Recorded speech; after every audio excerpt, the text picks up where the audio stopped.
Tim with Java Sessions. I got my partner Paul over here, and we promised we'd follow up on our last video that we did, and we're going to talk about this whole episode is dedicated to the how. Now, that's a complicated question, the how. There's so many different hows out there that you basically have to pick one and go with it. I think once you figure out your what, I think the key to it, and it's talked about, and the biggest guy that talks about it is Russell Brunson in his book, Expert Secrets. And it's basically finding different methods to market. And one of the key ones is that he talks about is find somebody who's already doing what the hell you want to do and just model what they're doing. And he says, don't reinvent the wheel. Find out what they're doing. Most of them will have either a website, they'll be doing webinars. If they got a physical product, they'll have a store on Facebook. Not on Facebook. The other guys, Amazon. So they'll have some kind of digital store. Exactly. So finding product, and part of that is finding where to get product if you want to sell a physical product. So with that, you can go, and a lot of people don't even know about Alibaba. So Alibaba is like a Amazon for wholesalers. And there's other outfits out there that you can go and find. And you can go to events locally here in the United States. Like in Chicago, they have the Houseware Show where you can go meet with vendors. The cool thing is with Alibaba, you can go right to the manufacturer and have something made up. One of the key guys that I was following for a while was this guy, Trey Llewellyn, out of St. Louis. And his first products, this guy was pretty cool on how he decided what he wanted. And he wanted something that was consumable and something that he could sell multiples of. So him and his brother decided that they were going to sell gun oil and targets. Once you pop a target, it's gone. So he found a printer, had a ton of them printed up, and he sold them wholesale. And then he was selling the gun oil, and he had a cool method of selling where if you bought one bottle of gun oil, you got a price. If you sold two, he went up to like 4. He had different packages, and if you bought 4 of the product, you got a great deal, you got free shipping, and maybe he tossed something in there like gun patches maybe or something. Right. But he wound up selling $18 million of gun oil and paper targets. I thought, this guy's a genius. So the second thing he got into, and you probably saw it on Facebook, YouTube, you saw the ads for the tactical flashlight. And it kind of went like, military technology is now available for civilians. He went to China and went to the Canton Fair. The Canton Fair basically is like the huge marketplace in China where you can go meet the distributors and also the manufacturers. He went directly to the manufacturer, was able to get these things made for like under $3 a piece, including the branding and the labeling and all the packaging, everything. He was selling them for almost $20 a piece, but if you bought 2, you got a better price, and all the way up to like 4 of them. And then if near Christmas, he'd offer a great deal if you bought 10 of them. Hey, your friends need a tactical flashlight, So it was pretty cool. But again, it's finding and learning about how to do this stuff. So the cool thing is, there's videos out how to do it, and there's a mentoring program. And there are. I mean, it's everywhere. So whatever your niche might be, whatever your goal is, whatever your dream is for your business, somebody out there has got something that you can model, that you can take a look at. Now, of course, there's a difference in quality in the people that you want to market with and you want to follow and you want to model, because not all of them are made the same. And for Java Sessions, we're the part-time guys, right? That's our idea. We took our inspiration. If you want to be honest, my inspiration behind Java Sessions was looking at like Jeff Bezos, who started Amazon in the basement, or 2 horseshoes and a and a door, 2 sawhorses and a door, type of thing, right? So because we're starting out of our homes, we're literally our offices. He's got an office in his house, I've got an office in my house, and that's where we do our work. That's where we spend a lot of time getting our research, getting our materials together, getting this content out to you all. So for us, this is part of our thing. We decided our products, our services were going to be digital products. You know, there are also, of course, brick and mortar products. There are physical products. There are digital products. There's so many different ways to get something to market. But once you decide what that is, look around. Look on the internet. Look on the services. Look who's doing it. Find the leaders in that industry like Russell Brunson, you know, those kind of folks. Look for them. Find them. Okay? They're teaching. They're sharing a lot of their success and how they got there. And part of that is, I mean, one of the key guys in the industry, and a lot of people, if you haven't heard of him, Russell Brunson is like a big player in the online marketing field. And part of it is he teaches you, one of his first things is he teaches you about your customer avatar, which is huge. So part of that is deciding who's buying your stuff. And it's cool because Tim does a lot of the back end stuff, so he knows who our customers are. And you find out what percentage are male, what are female. Mm-hmm. It also breaks it down by age. So if you got a product and you're not going to be wasting ad dollars to somebody who's not going to eventually buy it. So say maybe you have a product that is for a beard sample. Well, obviously, well, unless you got some crazy woman out there, you're not going to be selling beard product to any females. So in Facebook and on Google, the cool thing is you can dial in specifics. Who has bought something online? You can narrow it down like that. Areas maybe you don't want to, you find most of your clients come from the United States. Well, you don't want to spend ad dollars going global then because of shipping, whatever hassles there are with it. It helps you niche it all down to make a workable customer avatar so you know who your customer is. The other guy that I found that did a great book on it was John Lee Dumas has got a book, and the book was called The Common Path to Uncommon Success. And a big part of that was discovering the avatar and who his customer was. The cool thing was he got started, he ran out of blogs to listen to. He had an hour drive to work every day, and an hour back he was listening to all these blog posts or podcasts, and decided to do his own. Now with that, there was a learning curve. He found Jamie Lee Tardy, who wrote the book Eventual Millionaire, and she became his mentor and helped him get started in it. And now, when I first met John, he was doing 18 grand a month with his show and the stuff he's doing. He's currently doing between 250 and 350,000 a month, which is huge. Talk about freedom, man. The guy just spent a month in Europe, tromping around Europe. He had everything done. And maybe it wasn't a whole month, but I mean, they went on a river cruise for like a week, and they did all this cool stuff. He moved from California because the taxes were killing him there. And he's got a villa now that overlooks the ocean in Puerto Rico with an infinity pool. I'm just like, yeah, that'd be cool. I would just be happy maybe to have my house paid off, right, and maybe a couple $100,000 in the bank so that in case there's an emergency, Well, and the question is, you've got your goals, you've got your ideas, and then this is the whole point of this session with you all is the how. We made a colossal learning experience when we first started with T-shirts. Okay, our how was this: we had decided that we had, I don't know, what was it, 6 or 7 T-shirt designs that we still have, and we were going to bring those to market and test the waters.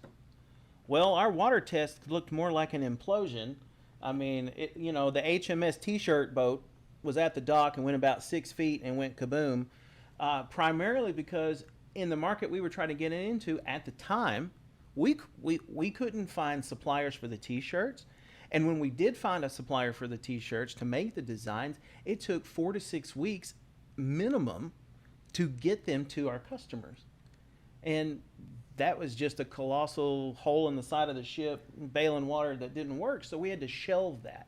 So my point being is, if you're looking at your how, it's perfectly okay to do your research and maybe even make a small investment and do a pilot check to see if your how is going to work. Because our first version of that did not work. Yeah, part of it was the one company sent us a couple of shirts. After 3 washings, the design started coming off. I was like, really? Just spent good money. It took 4 weeks to get this damn thing, and now after 4 washings, it's just looks like crap. So we basically still have our page up, and we're putting stuff on it. And at a time, maybe somewhere down the line, we'll Right. tackle that. But again, it's one of those things too where you need to also, in discovering your how, is get to events and meet people who are doing it. I mean, you can follow people online, but there's nothing like getting to an event and meeting face to face with these people, because some of the stuff you're finding online might be 3-4 months old. When you get to an event, they're giving you the straight skinny what's going on right now. What are they using? Like different platforms. Like, say you got an information product, there's ways to go and use services out there that'll get you out on like 8 different platforms. There's a guy out of Canada, Ken Dunn, who teaches that. Ken is also into creating your own book that helps you that basically, by having a book, if you're doing a digital product, it makes you the expert. It's no different than this guy with the Smart Affiliate Business.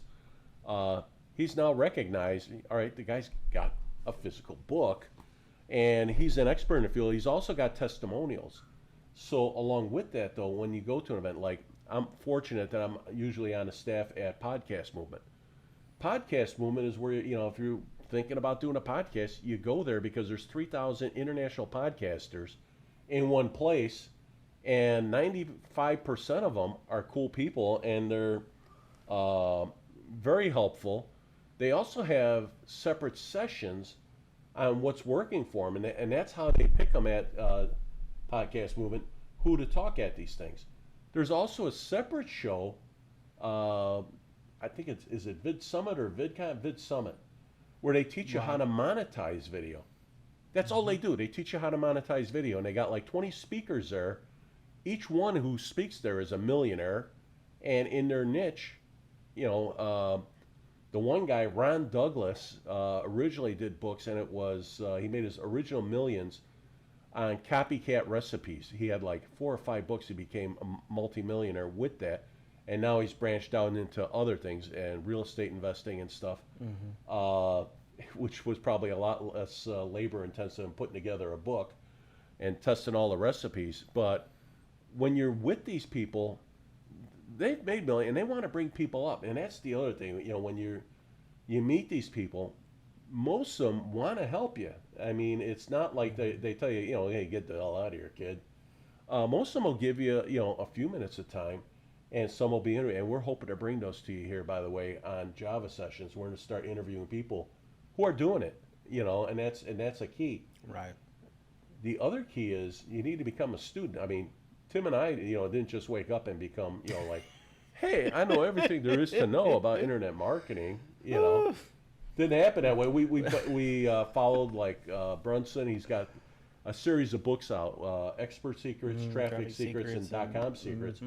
One is how you become an expert. The other is how to get people to come to your site, and the third one is building the actual website and the different elements that can go into what they call a funnel. So you'll have your intro.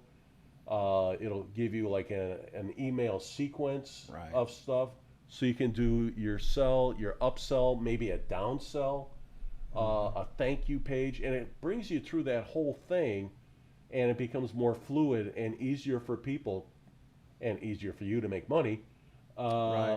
With that, I thought it was pretty cool. It actually made him a multimillionaire. He's probably worth like 500 mil.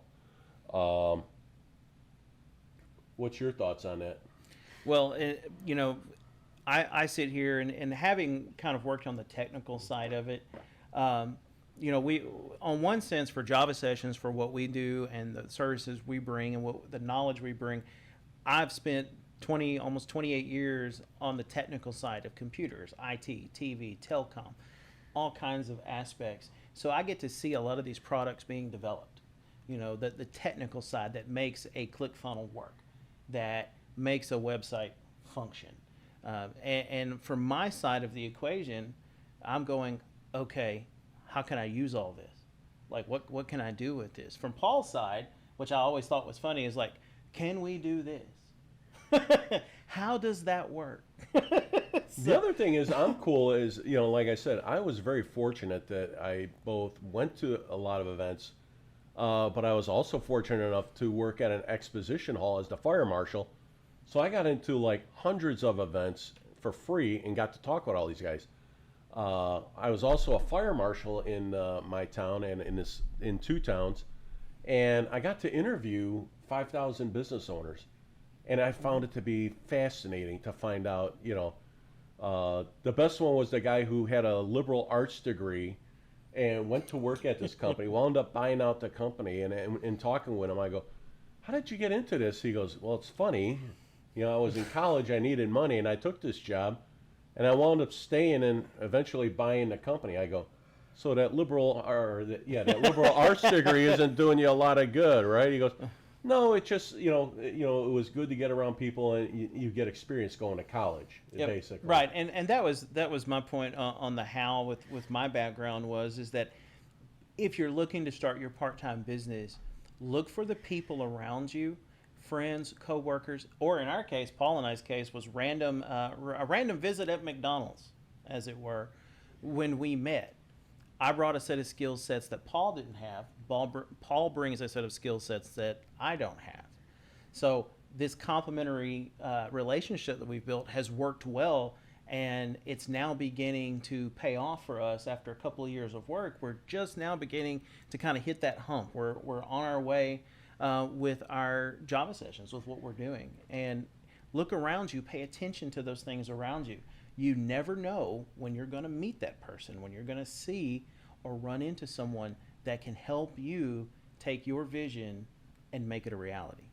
Taking it to that next level too is, again, one of the things that we're big proponents of is the FIRE movement, which is financially independent, retire early, and we're meeting people who are doing that. They're not waiting until they're 70 years old to go and retire and enjoy life.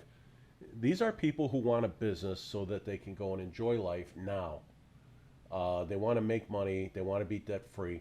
And again, at Java Sessions here, we encourage people to start part-time, and then if they like their job, keep it and get debt free.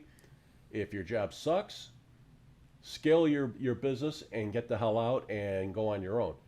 And I gotta say too, though, I mean, going on your own has a lot of benefits, but there is also some of that responsibility, and you have to be able to handle responsibility, because the thought of maybe buying your own health insurance holds a lot of people back. If you're making 150 grand a year, spending money on health insurance is a small thing. So once you get to a certain point, you got to figure out that point when you can go and leave and be totally self-sufficient. Until then, keep it part-time. Use the other job for your benefits and the other stuff as you build this business and get hopefully debt-free and become a success. And to speak into what Paul just kind of covered, when we're talking about the how and the discipline need, it's not easy if you're working a full-time job. See, Paul's lucky enough; he's now retired. Hallelujah to that, right? But I'm not. So I still have my family and things to take care of. So I have a quote-unquote 9-to-5 job. Whoops, excuse me, folks. I didn't mean to hit that. So at night, there are some days I come home and I'm so tired and I'm so exhausted that I can't even think straight. To sit down, much less, look at a blog post or write one or edit a video or get stuff ready, to go. And there's some times where that happens. But for the most part, every evening I have a set time when I get off work that I turn my attention and I put on my owner hat, so to speak, and I work on Java Sessions. And sure, it's not has not been as fast as if someone took a full plunge and said, you know what, I'm quitting my job today, I'm taking a jump tomorrow, and I'm going full-time into my business. Okay? That doesn't happen for almost anybody. Matter of fact, when you look at Damon John on Shark Tank, the cool thing about him, he started out of his mom's apartment, with FubuWare, and he's probably like out of all those people that are on Shark Tank, he's I think the one that I admire the most because he started part time.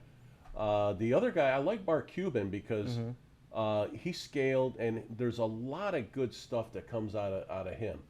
A lot of the other guys, they made big money at one thing, and that was it. But the cool thing is too, start reading and getting out and meeting people. It's like I said, I can't say enough about getting to events. The first event I think I went to was with a buddy of mine. We went to the Guerrilla Marketing event, and it was in Florida. And me and this buddy of mine were like the poorest guys in the room.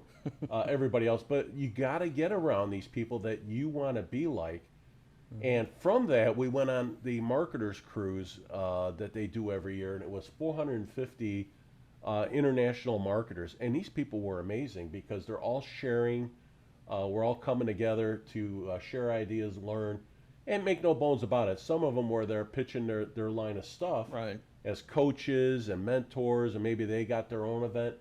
But the bottom line was there was a lot of information gained there, and we're hoping to bring some of those people there because the cool thing about going on that cruise, I got a directory of all the people that were on it, so we're going to pick and choose who we can bring to you. So we're getting kind of to the end here. So we're going to wrap this one up, and we'll catch you again. Follow us on our channel, on our Facebook and YouTube channel. Tell your friends about Java Sessions, and sign up for our newsletter. Have a good one, gang.